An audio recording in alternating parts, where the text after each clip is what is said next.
प्रविष्ट हो जाए। और प्रविष्ट होने के बाद धीरे धीरे धीरे वो सारो काष्ठ जो है वो वन्हीमय हो जाए, अग्निमय हो जाए।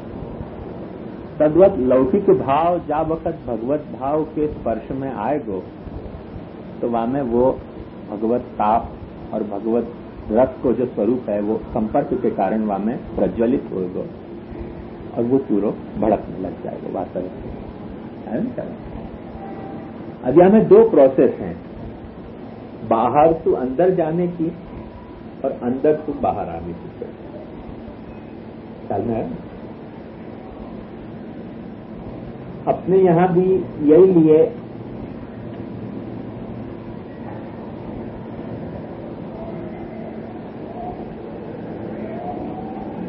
निरोध के दो रूप जो बताए, माने भगवान को भक्त में निरोध और भक्त को भगवान में निरोध। वहां को साधन और फल भाव जो है वो व्युत्क्रम हुए। सामान्यतः अपन बात करें तो ऐसा लगे कि भगवान को भक्त में निरुद्ध होना फल दशा है और भक्त को भगवान में निरुद्ध होना साधन दशा है। बात तो बिल्कुल सच है, पर क्रम जो है वो उल्टो है।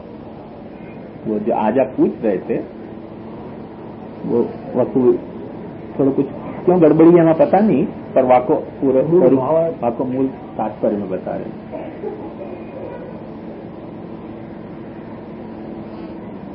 भगवान को भक्त में निरोध होना वैसे तो फल निरोध है,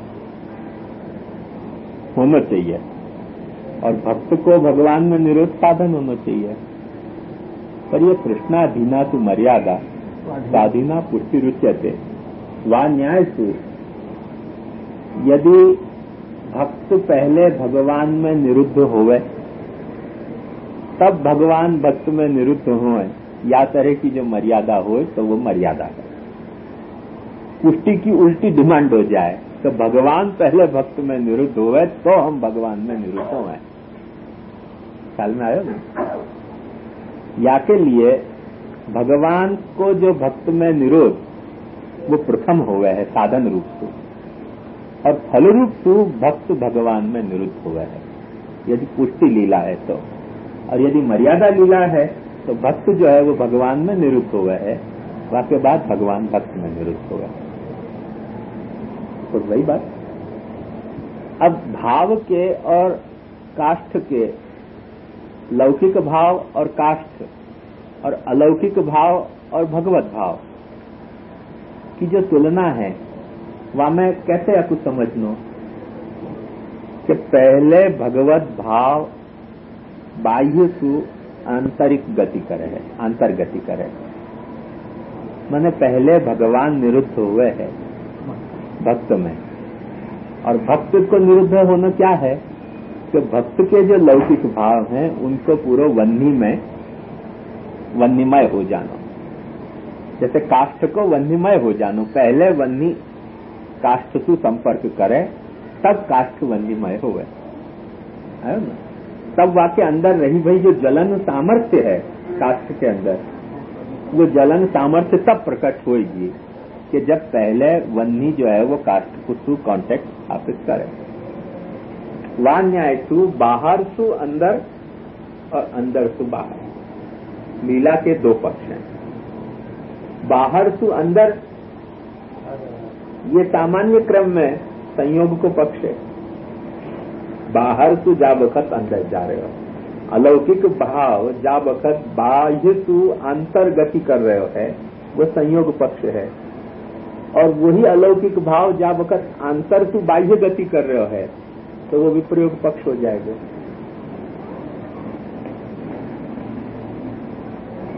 पूरा प्रज्वलित हो के काष्ठ जा वक़्त अग्नि को बाहर फेंकने लगे, पहले तो अग्नि को अंदर ग्रहण करे काष्ठ, और जब ग्रहण कर ले पूरी तरह से तब फिर वह अग्नि को अपने से बाहर फेंकने लगे। तो आचार्य चरण हर वक्त दो बात ध्यान में रखे हैं कि जब वक़्त भगवत संयोग को अनुभूति हो रही है वाकु आचार्य चरण भाव की बाह्य सु अंतर गति माने हैं, और जा वक्त विप्रयोग में गुणगान कर रही हैं तो वाकी भाव की अंतर सु बाह्य गति मान रहे हैं। और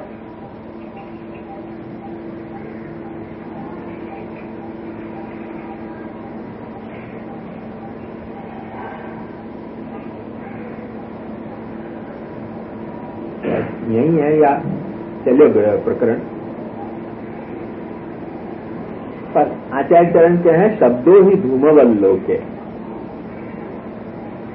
तो ये सारे गोपी गीत के प्रकरण के जो शब्द हैं, इनको जैसे काष्ठ जो है वो धुआं छोड़े ना जलने के पहले, सारी धुआं छोड़ दे फिर जलना शुरू हो गए, तो उसके बाकी जो आर्द्रता है, लौकिक भावंतु जो काष्ठ की आर्द्रता है, वो जब तक धुआं के रूप में बाहर न निकल जाए तब तक वहां प्रज्वलन आवे नहीं, तो वो धुआं छोड़े काष्ठ। ये जो धुआं छोड़ रही है गोपीजन है, तो आचार्य चरण के हैं शब्दों ही धूमवल्लोके।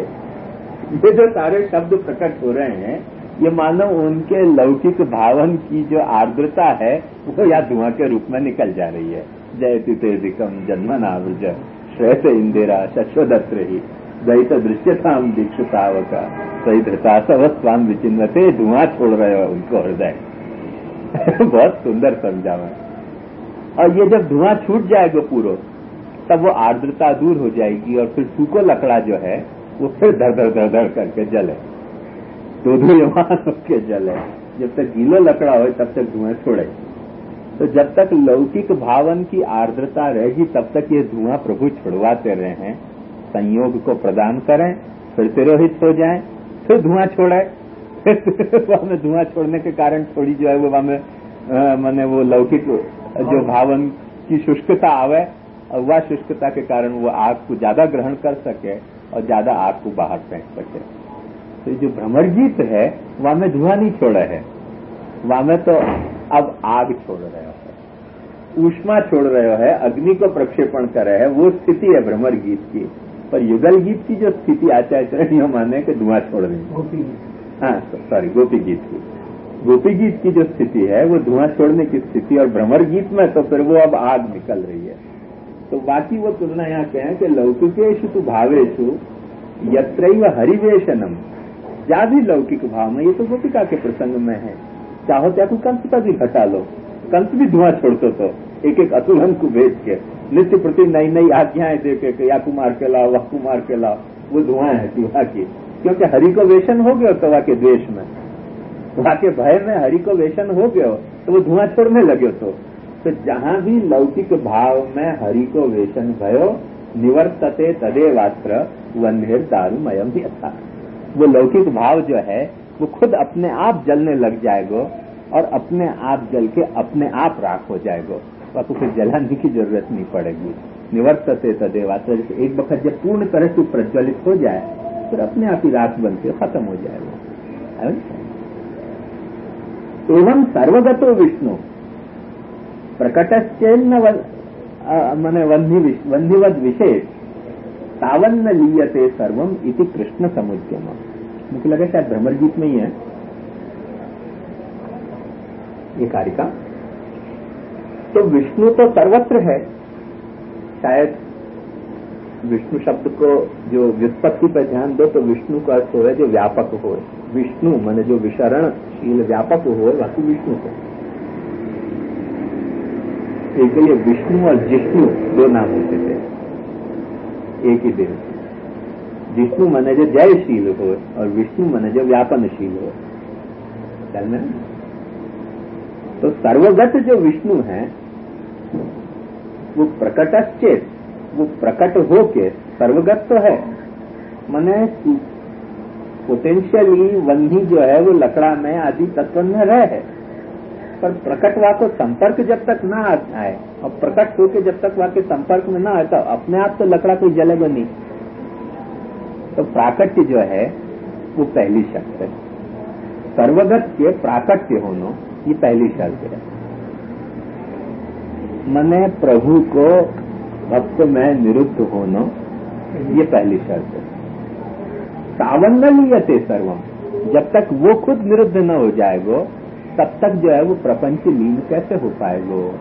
वाक्य हृदय से प्रपंच की विस्मृति कैसे हो पाएगी, वो हो नहीं पाएगी। इसी कृष्ण समुद्यम, या के लिए कृष्ण छुपना चाहे क्या कहते हैं, कृष्ण छुपना क्या चाहे, क्योंकि वो यदि प्रकट होके और दोबारा न छुपे और छुप के और दोबारा न प्रकटे, तो छुप के जब वक्त दोबारा प्रकटे हो तब तक तो सारी धुआएं निकल जाएंगी, धुआं के रूप से लौकिक भावन की आरूढ़ताएं दूर हो जाएंगी और वो एकदम से संचलित हो जाएगा। चलना है ना, वही बात की आचार्य चरण दूसरे शब्द में यहाँ भी कह रहे हैं। आप देखो,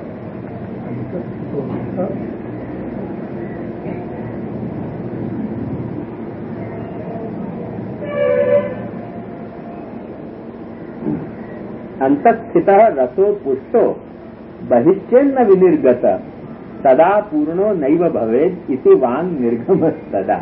अब ये पंक्ति आपको लगेगी सरलता तो कि अंतस्थित जो महाअग्नि के उदाहरण से वो बात समझाइए, काष्ठ और अग्नि के उदाहरण से, यहाँ रस के वास्तु ये उदाहरण समझाया जा रहा है कि एक पात्र समझ लो, एक पात्र में आप रस घोल रहे हो या डाल रहे हो, जितनी देर वह पात्र की क्षमता है उतनी देर तो पचा तो चले जाएगा आपको, पर जब रस वहां में वह हद तक भर दिया आपने कि जहाँ पात्र की क्षमता पूर्ण हो गई, जब पात्र कह देगा कि अब नहीं सहन हो सके, वही वक्त वो रस पूरे पात्र को गीलो कर देगा। रस तो स्वभाव है गीलो करना, तो अब वो गीलो कब करेगा वह पात्र को पूरो कि जब वक्त पात्र अपनी क्षमता एग्जॉस्ट हो जाए। तो भगवत भाव जो है वो यही तरह से लौकिक भाव के पात्र में भरे जाए, और लौकिक भाव को रेजिस्ट कर रहे हैं अपनी पात्रता के आधार पर कि हाँ आओ आओ कितना हो तो भी हम सूखे हैं, तो भी हम सूखे हैं। अरे पर सूखो कितनी देर रहेगो, यदि बरस नहीं लग गई बरसात तो सूखो कितनी देर रहेगो। तो वो कह रहे हैं कि ऐसो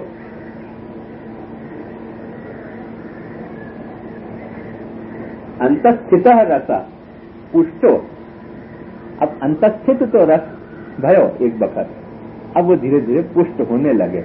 अब वो पुष्ट होने की प्रक्रिया क्या है वो मैंने कल या परसों आपको बताई। ताप सुवाती पुष्टि हो रही है। कैसे कि ताप के कारण वहां में उफान आएगी, जामे जितनो रस भरो जा पात्र में, जैसे दूध तुमने एक तपेली में भरो, फिर तपनो शुरू भयो तो वो फिर उफान के बाहर आए। तो ये विप्रयोग के ताप सुवा रस में उफान दे रहे हैं अलौकिक भाव में।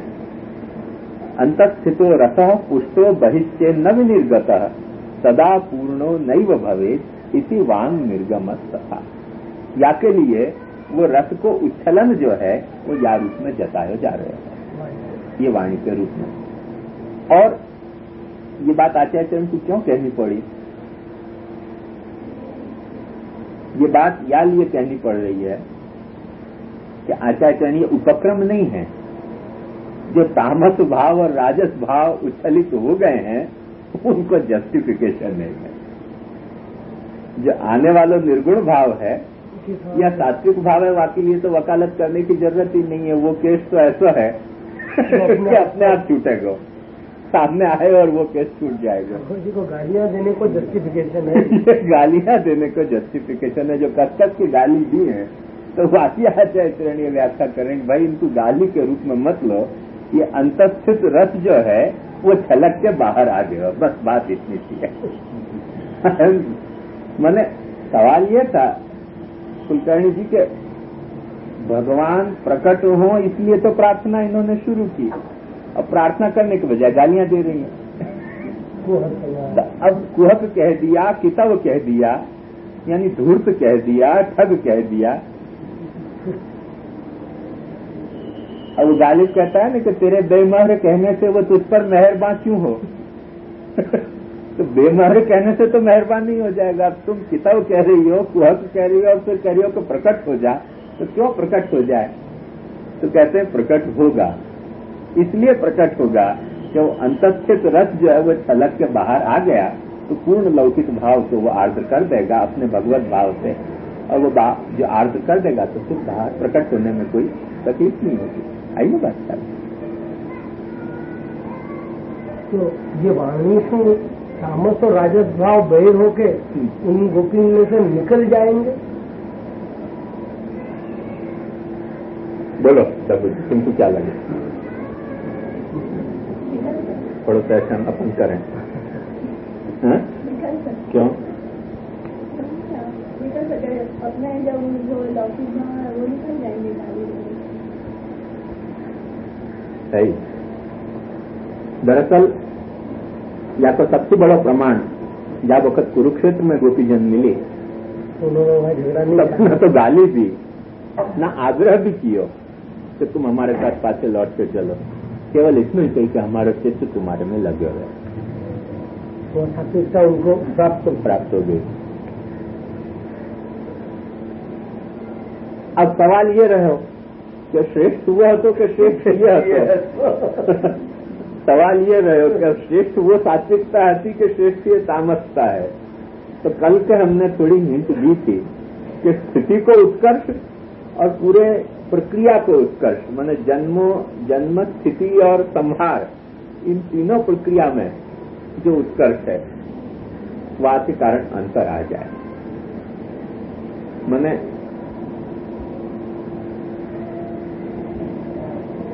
जैसे आपके यहाँ वो भाव के वो नहीं बना हुए रेखाएं, ग्राफ तो ग्राफ यदि बनाना हो या को तो उत्पत्ति को ग्राफ, बाकी पिक कहाँ आई वो देखो, फिर डाउन को आएगा, फिर स्थिति को ग्राफ, वहाँ की पिक कहाँ आई, फिर वहाँ को डाउन आएगा, फिर वहाँ का प्रलय को ग्राफ, वहाँ की पिक कहाँ आई, फिर वहाँ को डाउन आएगा। ऐसे वहाँ के जो ग्राफ बनाओ तो तामस भाव जो है वो स्थिति के ग्राफ में जो है वो पिक है, और वहाँ के बाद फिर डाउन है। अब वहाँ के बाद फिर एक पिक आएगी दूसरी, तो वो स्थिति की पिक नहीं है, वो प्रलय की पिक है, आश्रय भाव की पिक है, वो मुक्ति की पिक है, वो स्थिति की पिक नहीं है, वो रुद्र लीला में पिक है, विष्णु लीला में पिक नहीं है। अब आचार्य चरण यही लिए कहें कि भगवान ब्रह्मा विष्णु रुद्रश्च भूत्वा पुनः कृष्णो संजाता। पहले ब्रह्मा भय, जब वक्त उनने भावसु संपर्क करायो, उद्दीपन कियो, फिर मैंने रुद्र भय नहीं विष्णु भय वहाँ को पालन कियो, फिर जब वक्त तिरोहित भय तब रुद्र हो गए हैं, और फिर प्रकट हो रहे हैं तासाम आविर्भूत छोड़ी, तो फिर कृष्ण बन रहे हैं। ऐसे आचार्य चरण में क्या है, तो वहाँ को मुख्य तात्पर्य है कि वहाँ की जो अलग ग्राफ की अलग अलग पिक्स हैं, और वहाँ पिक में वहाँ की हाइट नापोगे तब तो आप समझ पाओगे, नहीं तो गड़बड़ घोटाला हो जाएगा। क्योंकि कोई पिक कोई ग्राफ में आ रही है, कोई पिक जो है वो कोई जो क्या कहें वो अपनी स्थिति जितने तामस भाव में ही उच्चतम है।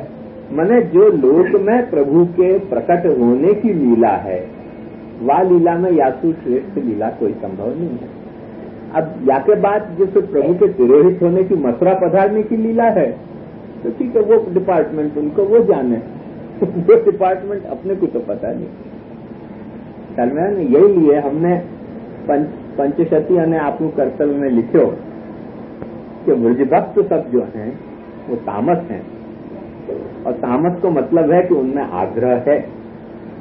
अब महाप्रभु जी को सिद्धांत है कि अनाग्रह से सर्वत्र धर्मा धर्मा दर्शनम, और वो सिद्धांत ब्रह्मवादी सिद्धांत है, पुष्टि मार्गी सिद्धांत नहीं है।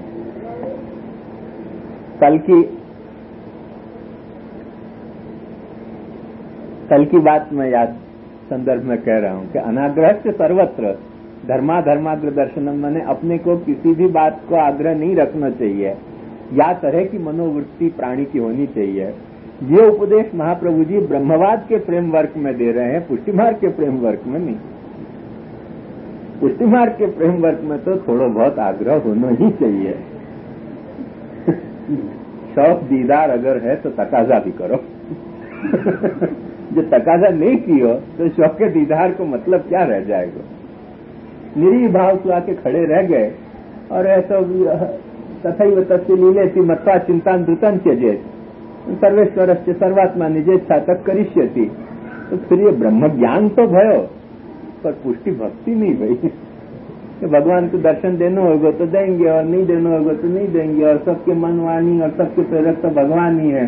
और अब मेरे क्या झगड़ा करना और क्या प्रार्थना करनी, तो ठीक है विराजो महाराज, कोई वट वृक्ष के नीचे उपदेश देने के लिए, भक्ति के लिए लायक नहीं हो। नाकार उस्तादई ना आशिकी मुद्दई तू इश्करा नालायकी। सूफी संत क्या कि तेने बराबर ट्रेनिंग नहीं ली, तू नालायक है बेटा। मुद्दई तू इश्करा नालायकी, मेरे लिए तू नालायक है। तो या तरह से यदि ऐसा ब्रह्म ज्ञान स्फुरित हो जाए तो मुद्दई तू इश्करा नालायकी हो जाए, तो वो ब्रह्म ज्ञान यहाँ अपेक्षित नहीं है। वह ब्रह्म ज्ञान की एक अपनी महत्ता है, वह ब्रह्म ज्ञान की अपनी एक श्रेष्ठता, गरिमा, सब कुछ है। तो वाकु या तो हुचकोच नहीं करनी चाहिए कभी, आएंगे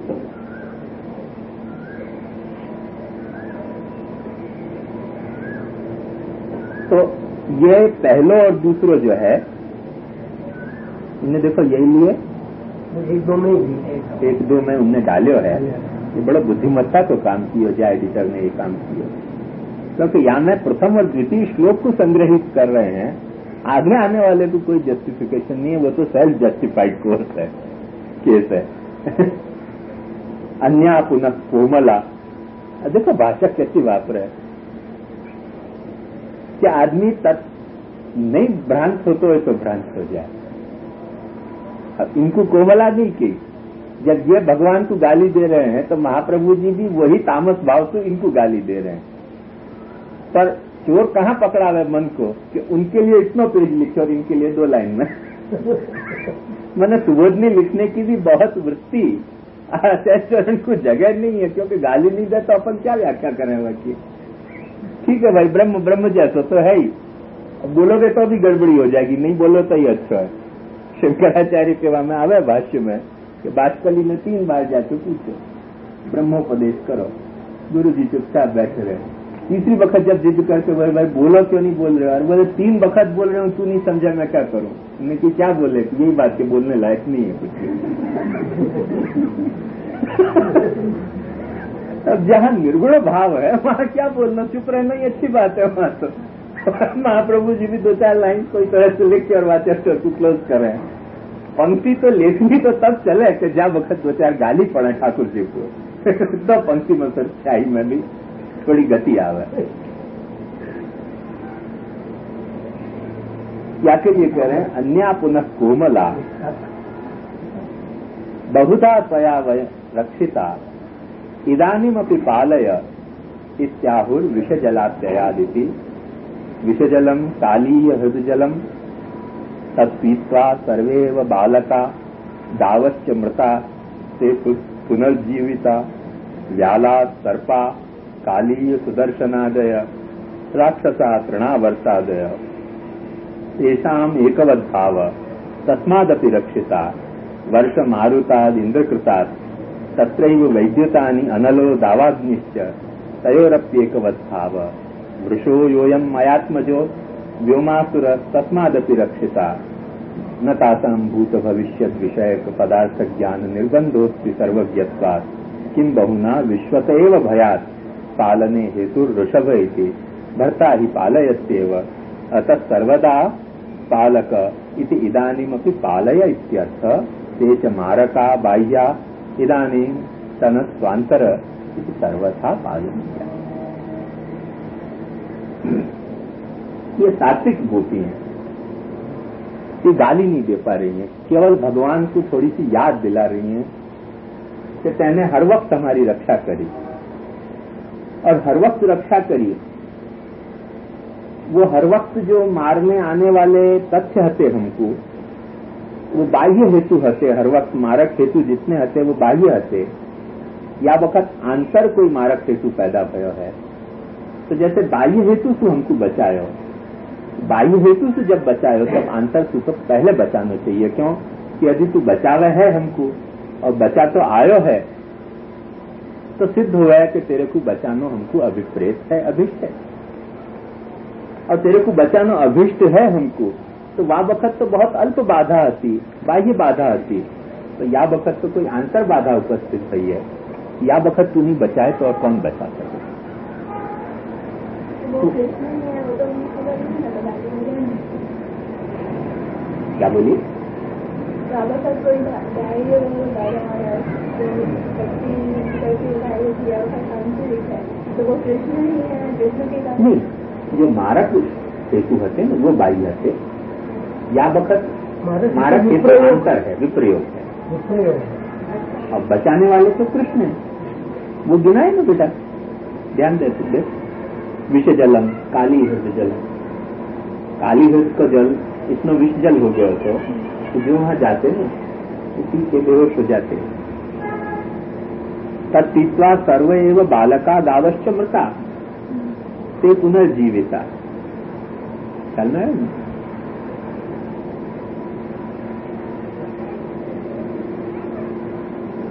याला सर्प काली सुदर्शनादय। अब याल माने सर्प, जैसे काली नाग, सुदर्शन जो आया तो वो राक्षसा तृणावर्तादय, और माने विष जलात्ययाद व्याल राक्षसात, तो राक्षसन को भी बचाए। कैसे राक्षस? तृणावर्तादीन को, इन सबको एकवत भाव कियो, तस्मादपि रक्षिता। और वर्षमारुतात इंद्रकृतात तत्रैव वैद्यतानि, इंद्र के द्वारा जो वर्षा और अंधड़ चलाए गए थे, वासु बचाए। और वैद्युत माने जो बिजली चमकी जाबकत वृद्ध पर, और जो अनल दावाग्नि प्रकट हुई दो बार, उनसे बचाए। इन सबको एकवत भाव कियो। वृषो योयम मयात्मजः व्योमासुर तस्मादपि रक्षिता। व्योमासुर की भी रक्षा करी, इन सबन सुजाबकत बचाए, तो अब क्यों नहीं बचाना? अब क्या अंतर आ गया? और एक अंतर्गर्भित प्रार्थना ऐसी प्रतीत हो गए।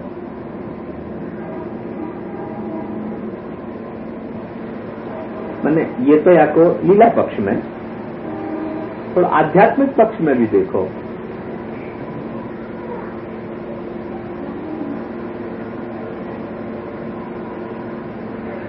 आचार्य चरण वहां कहे हैं काली जो है वो इंद्रियन के दोष है। भक्ति मार्ग में कितनी कितनी बाधाएं हैं उनको यहां गिना रहे हैं, और उन सारी बाधाओं से हमको बचाया।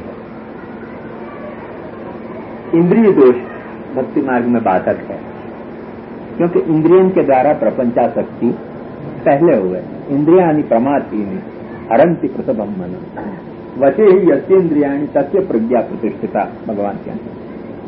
तो इंद्रियन के द्वारा प्रपंचासक्ति प्रथम हुए है, या कि ये कहें कि विष जलाप्ययात, ये विष जल से हमको बचाया। क्यों विष जल से बचाया? क्योंकि ये जितनो भी विषय है प्रपंच को, वो विष जलात्मक है, और उनमें हमारी इंद्रियन की जो प्रवृत्ति हो रही है, उन इंद्रियन की प्रवृत्ति को हमको रोक्यो।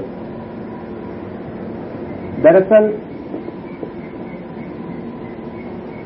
यह बात कोई तामसी या राजसी कहती तो वाकई मोड़ा पे अच्छी भी नहीं लगती,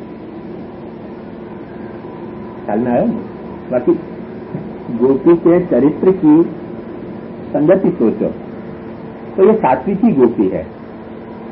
अभी देखिए आगे जब निर्गुण गोपी आएगी तो और ब्रह्मज्ञानी के शब्द में बोल रही है। आचार्य चरण कहें कि ये ज्ञानी बन गई, क्योंकि वो निर्गुण गोपी है। ये सात्विकी है, सत्वात् संजायते ज्ञानम, वह न्यायसु या में थोड़ी थोड़ी वो बातें आवे हैं कि जो ज्ञानी के लिए कहनी उचित है, और या लिए वो कहें कि विषयासक्ति से हमको बचायो, राजस भावन से हमको बचायो। जो तृणावर्त हतो वो राजस भाव हतो। गए साल मैंने यहाँ कही थी आश्रम में गए तो तब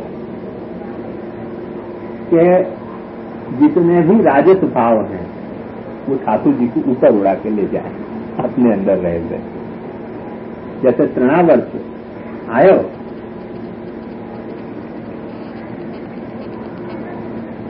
वह वक्त की लीला का अनुसंधान करो। प्रसंग क्या गयो? ठाकुर जी गोद में विराजे थे और भारी लगने लगे। भारी लगने लगे अपने ठाकुर जी अपने को, तो यशोदा जी ने जमीन पर पधराए, और जमीन पर पधराए और तृणावर्त आए और ठाकुर जी उड़ के ऊपर चले। तो जिस दिन तुम्हारे माथे विराजे और ठाकुर तुमको भारी लगे वो तुम्हारा राजस्व, वो तृणावर्त है तुम्हारे मन में, और वो तृण को आवर्तन जहाँ आयो नहीं वो ठाकुर जी सीधे ऊपर। वहां के यदि वर्णन देखो तुम, बड़े सुंदर वर्णन है।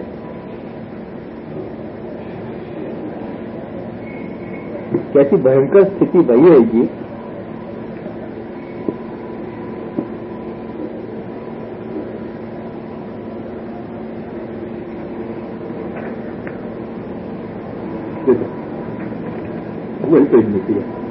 दैत्यो नामना तृणावर्त कंसभृत्य प्रणोदितः चक्रवात स्वरूपेण जहार आसीनमर्भकम। आसीनमर्भकम जहार, जो तुम्हारे घर में बैठे हुए हो वाकू उड़ा के ले जाए तृणावर्त। जाति तुम्हारे मन में ये तृणावर्त शुरू भयो कि सेवा भारी पड़ गई है, एक दिन जहार आसीनमर्भकम, तुम्हारे घर में विराजो प्रभु उड़ जाएगा। गोकुलम सर्वमावृण्वन, और ठाकुर जी उड़ गए, ताकि बात तो तुम्हारी सुख मिल जाएगा ऐसा नहीं है। गोकुल जो है, गो इंद्रियाणी, आपके सारे कुल तुम्हारे रज से दूर पड़ जाएगी उनमें। सारे दूर पड़ जाएगी सारी इंद्रियां से। कौन बोले? अच्छा तुम। गोकुल, गो कहें इंद्रिय को, गोकुलम न में सारे इंद्रियन के समूह में धूल पड़ जाएगी, पड़ी हुई है ना धूल। बावरी हुए अखियां जरी जाओ जो सांवरो ठांड तके तो वो रहे कहना, तो वो तो धूल पड़ने वाली है बात।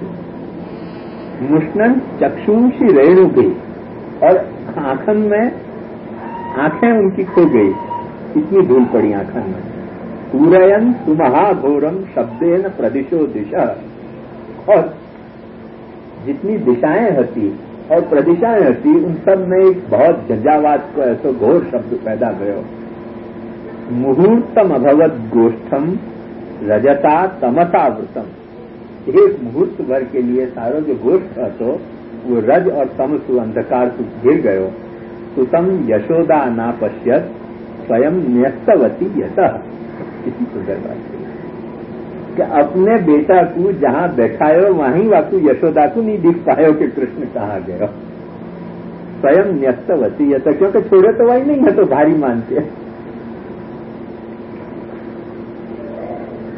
और जब अपना सुत नहीं दिखो तब कोई कहे कि खुद अपने को देख लेंगे।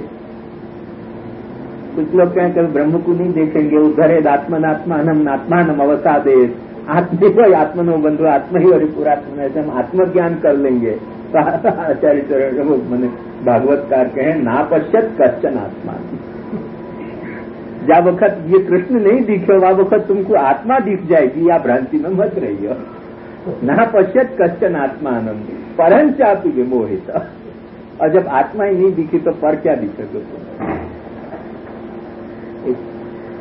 स्वामी जी के यहाँ हम गए,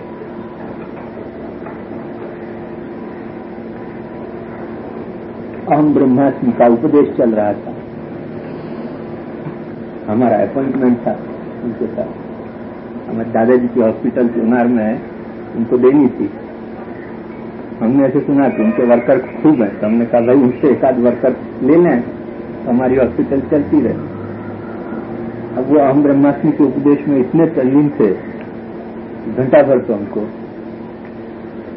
तो अपॉइंटमेंट दिया था तो भी नहीं पूछा। तो हमने सोचा दरज तो हमारी है, भिक्षु दोषम न पश्यती, हमने कहा खड़े रहो। फिर सब उपदेश पूरा हुआ तब हम गए पास में। मैंने कहा आपने समय दिया था 6 बजे का? बोले हाँ दिया था। हमने कहा बैठ जाओ। तो वैसे तो कोई हरकत नहीं थी बैठने में, मगर मैं थोड़ा देखना चाहता था कि अहम ब्रह्मास्मि है कि थोड़ा तत्वमसी भी है। मैंने कहा नहीं ठीक है, खड़ा हुआ। अब उनको चिंता हुई कि ये कहाँ बैठना चाहते हैं। तो अपनी पुस्तक तक बोले क्या यहाँ बैठेंगे? मैंने कि नहीं आप नहीं बैठेंगे तो मैं बैठता हूँ नीचे। फिर मैंने वो पर्स कहाँ से दिखे जब वक्त आत्मा नहीं दिखे, अहम ब्रह्मास्मि नहीं दिखे तो तत्वमसी कहाँ से दिखा सके? यहाँ लिए आचार्य चरण अहम ब्रह्मास्मि और तत्वमसी को प्राधान्य देने के बजाय सर्वं खलु इदं ब्रह्म को प्राधान्य दें कि जहाँ अहम तत्व सब आ जाए। बड़ा इतना उनको कंफ्यूजन हो गया, उनने कही कि अभी कहीं बैठ ही नहीं जाए आसन पर मेरे। इतने घबरा गए। बल्कि नहीं, आप चिंता मत करो, बस नीचे बैठ लो, कोई आपत्ति नहीं है वो नीचे बैठने में। कहना तो बहुत सरल है हम ब्रह्मास्मि, तो तत्वमसी कहना सरल नहीं है। थोड़ा जोर पड़ जाए तत्वमसी कहने में। तो यही लिए वहां आचार्य भागवतकार कहें कि नापश्यत कश्चन आत्मानम परंचापि विमोहित तृणावर्त सुसृष्टाभि शर्कराभिर उपस्थित। उनके जो तृणावर्त ने जो सर्जन किए शर्करान को, उनकी सबकी आंखें ढक गई। मैंने स्व नहीं दिखो, अहम ब्रह्मास्मि नहीं दिखो, तत्वमसी नहीं दिखो, तो अयम आत्मा तो कहां से दिख सके? या तरह की स्थिति तृणावर्त के खड़े होने पर स्थित हो जाए है, तो बड़ी सावधानी प्रत्येक पुष्टि मार्ग को बरतनी चाहिए कि अपने ठाकुर जी को बाहर रूप न माने कभी। समझ में आई ना महेंद्र?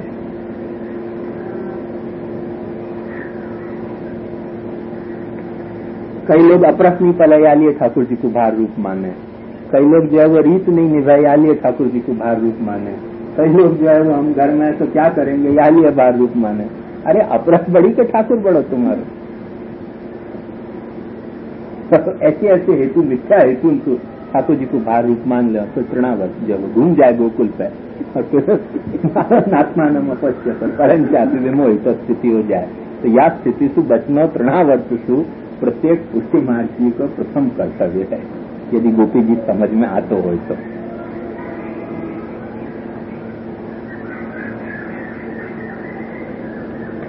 न खलु क्या कहें, तेषाम एकवत भाव, क्योंकि ये सब जो है ये क्या है, विषयासक्ति के, लौकिक विषयासक्ति के स्वरूप। या के लिए ये सब एक है, चाहे इंद्रिय दोष, चाहे ऐन्द्रियक विषय दोष, अंतःकरण के दोष, चाहे अंतःकरण के विषय के दोष, ये सब एक भाव है उनको, विषय जलात्याग व्यालरा होता है। और दूसरे ग्रुप आ रहे है वर्ष मारुताद वैद्युता अनलाद, ये साधन अभिमान का ग्रुप है कि हम अपने अपने मर्यादिक साधनों से इंद्र को प्रसन्न कर लेंगे और या को प्रसन्न कर लेंगे और वाक को प्रसन्न कर लेंगे, सब तुम्हारे पे बिजली गिरने वाली है, कोई प्रसन्न नहीं होगा। तस्मान मच्छरणं गोष्ठम मन्नाथम मत परिग्रह, भगवान ने कही है। कहाँ तुम भटक रहे हो? ना ये वर्ष मारुतात वैद्यता मलात, वो जो अंधड़ चली, वो जो बरसात पड़ी, वो सब अन्याश्रय की, साधनन के अभिमानन की पशु पर पड़ी भाई बरसात है। या के लिए उनको एक भाव है। ये लौकिक विषयासक्ति है, उनके जो स्वरूप असुर हैं उनको एक भाव है, और जो मर्यादिक साधनन के अभिमान है वो भी एक असुर है, अथवा असुर नहीं, उनको कहें गलती हो गई हमारी, वो देव को उपद्रव है। ये असुर को उपद्रव है, वो देव के उपद्रव है, और भक्ति मार्ग में देव भी उपद्रव कर रहे हैं और असुर भी उपद्रव कर रहे हैं। इन सबसे बच के यदि चले, यह प्रेम को पंथ कराल मां तलवार की धार पे धावनो है, इस तरह से देव और असुर दोनों से बच के चलो तो भक्ति मार्ग पर चल पाएगो, नहीं तो उपद्रव तो बहुत। अति छीन मृणाल के तार होते तीन ऊपर पांव दे दावना।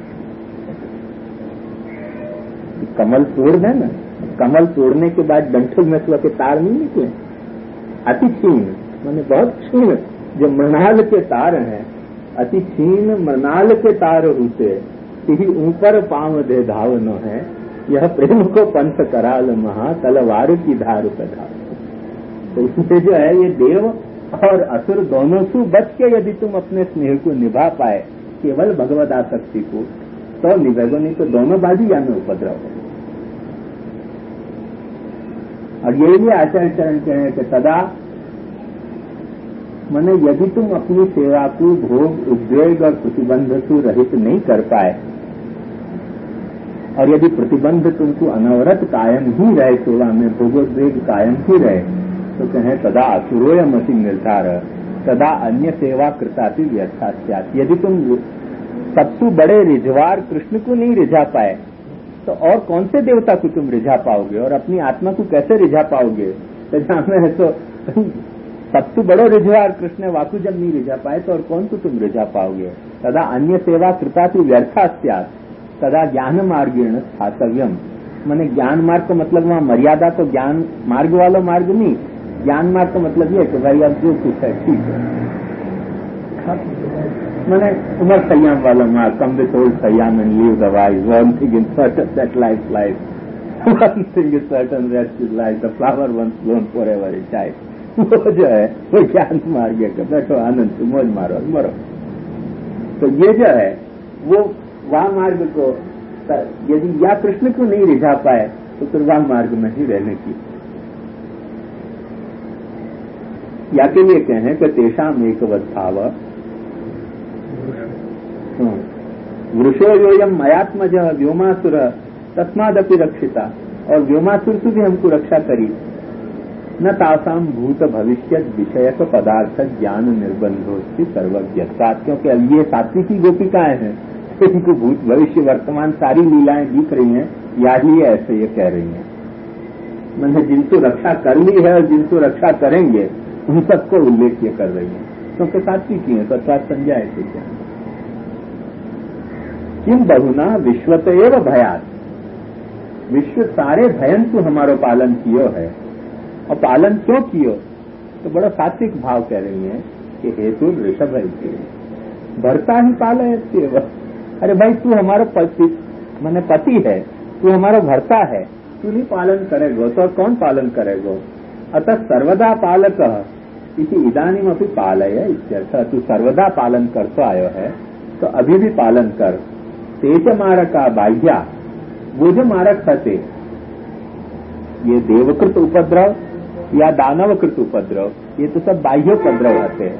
और अब जो ये उपद्रव भयो है वह अंतर से बाहर प्रकट होने के प्रोसेस को जो उपद्रव है, ये उपद्रव भी हमको मार रहे है। अब या तो तू नहीं बचावे तो और कौन बचा सके? ऐसी बड़ी अत्यंत सात्विक भाव युक्त विनय भावना से ये गोपिका प्रार्थना कर रही है।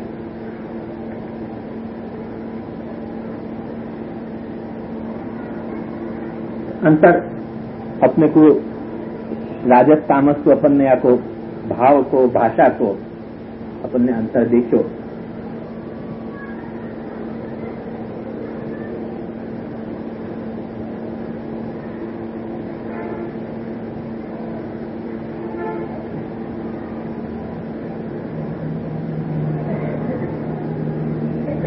एक ऐसा प्रश्न भयो कि जब न तासाम भूत भविष्य विषय का पदार्थ ज्ञान निर्बंध होती, तो प्रार्थना क्यों कर रही है? तो वाको एक हेतु गोसाई जी ने विज्ञप्ति में बताया है कि मेघस्य स्वभावोयम सकाले वारी मुंचती तथापि चातक खिन्नो रटत्येव न संशय। मेघ को तो स्वभाव है कि जब वक्त बरसे वह वक्त बरसे, पर चातक क्या करे उतनी देर बैठे बैठे वो रटन लगा हुआ भाई बरसो बरसो बरसो। तथापि चातक खिन्नो रटत्येव न संशय। तो सर्वज्ञ है, और सर्वज्ञ होने के कारण या तो ये भी पता होना चाहिए कि प्रकट होंगे। वो तो सकाल है वारी मुंचती, और ये चातक की तरह निरीह भाव से रटन लगा रही है। कैसो विषजलात्ययात व्याध राक्षसात वर्षमारुतात वैद्यतानलात वृषमयात्मजात विश्वतो भयात ऋषभते वयम रक्षिता। जीवत्प्रतिष्ठापिचेति भवान्यत्रापेक्षो निजतरणदाने गत भवेत्। अतस्वात्मानं संनिरूपमजपते